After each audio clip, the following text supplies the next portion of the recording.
Hey YouTube, I'm gonna do a basic rundown of cab light installation for a pickup truck.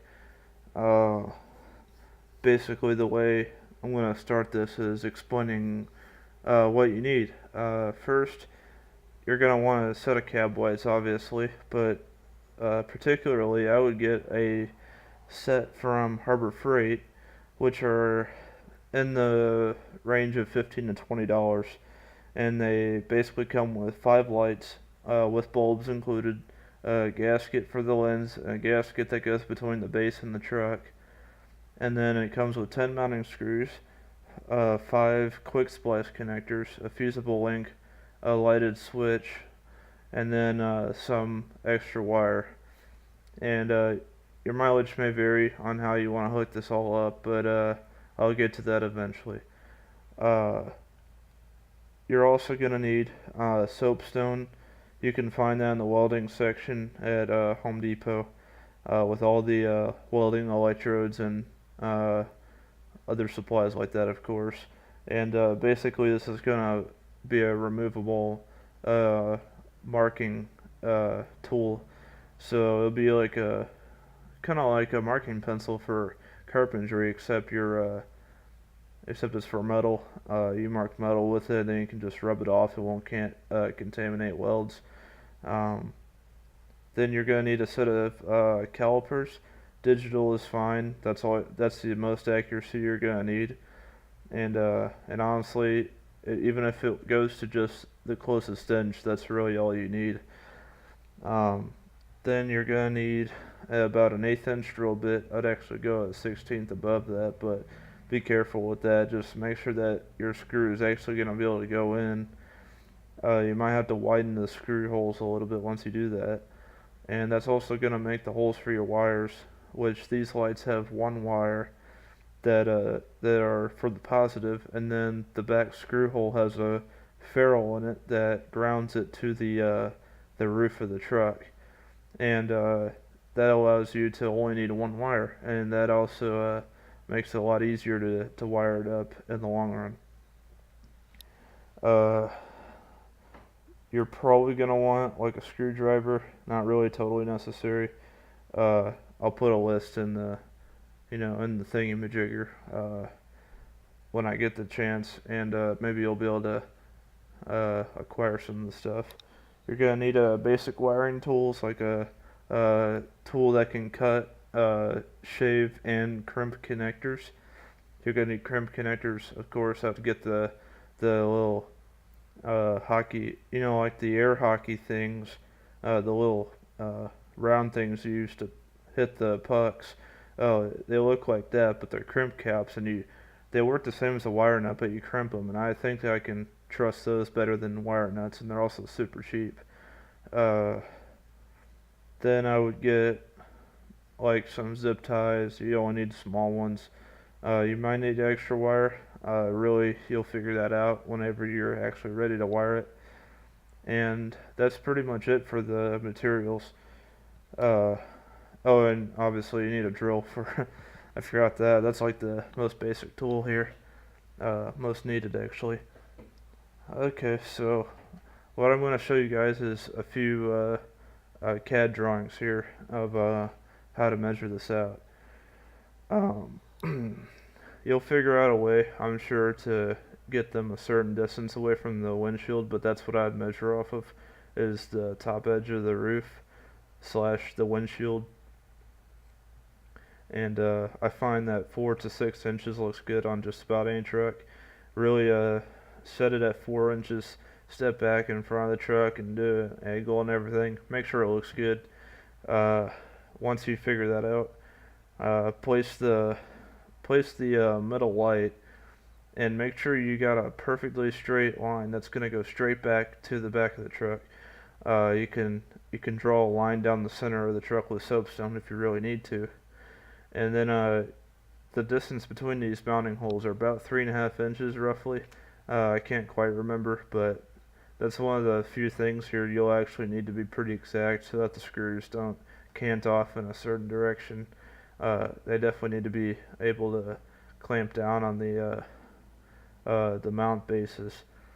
Uh, what I would recommend, actually, you'll have to take the lenses off. They have a screw on top. You'll need to take the bulbs out. Just don't use the bulbs because you'll hate yourself.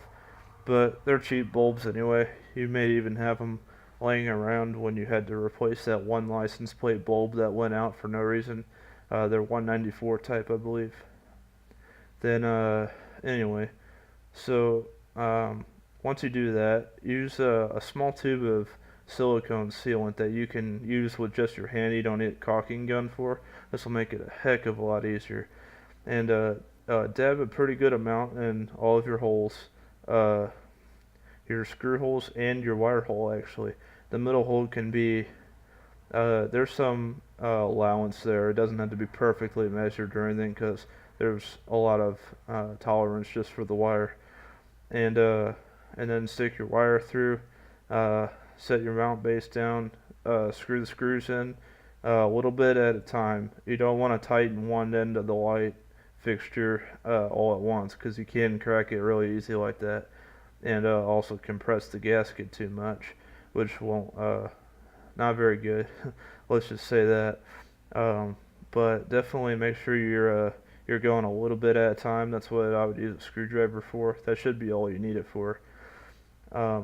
Once you do that, what I would do is once you pull your headliner down and everything, run some silicone sealant to run all those holes again, basically right around the screws. And then try not to touch it because that stuff is really concentrated and it really gets stuck on your fingers and stuff, and it's just a pain. Get your tools and your truck all nasty. And then for the wiring part, what I'll show you guys is the basic schematic for that. And when I say basic, it's really basic. I mean, a caveman can do this. So you're going to take your wire from your power source of your decision, whether it be a dome light, daytime running lights. Maybe you already have a harness for it. So if it's a 3/4 or a 1 ton, you should already have it in the harness. So I would just look on the forums and stuff, like Dodge Forum and the F-Series forums. You can probably find it, and just use a quick splice on that. You might need to get a couple extra of those for this, but it does come with 5 or 6 of them. I can't remember.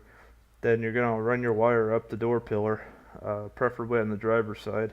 Make sure you have your fuse in there, and I would actually put the fuse at the source of where it connects, so that anywhere that you can access it in case it blows, so you don't have to take like your door pillar off again just to change a fuse or hope that it's actually blown. And then run the wire up. You're going to need this wire to go all the way across the roof to the other, basically the other door. You're going to use a crimp cap, and definitely do this. Put a crimp cap right on the end of that wire.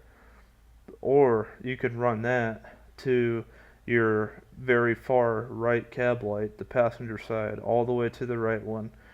And then you can use a quick splice and then connect all the wires from the lights to that quick splice and crimp it all together and not have to add any wire. This will wire it in series, so I'm pretty sure if you have a light go out, it'll make them all go out. Don't hold me to that because I'm not an electrician, even though it's like 5th grade stuff probably.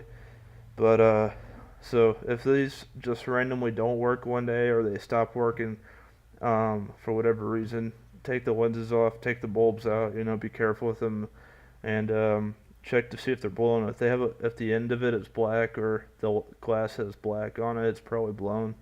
So like I said, they're really cheap. And check them all too. Don't, like, if you find one that's blown, don't just check that. Check all 5 of them just to make sure. So you don't have to deal with that frustration again, just in case you had a couple go out for some reason. But anyway, once you have that all together, make sure they work and everything before you put it all back together. I learned that the hard way. I do that a lot actually. And then you should be able to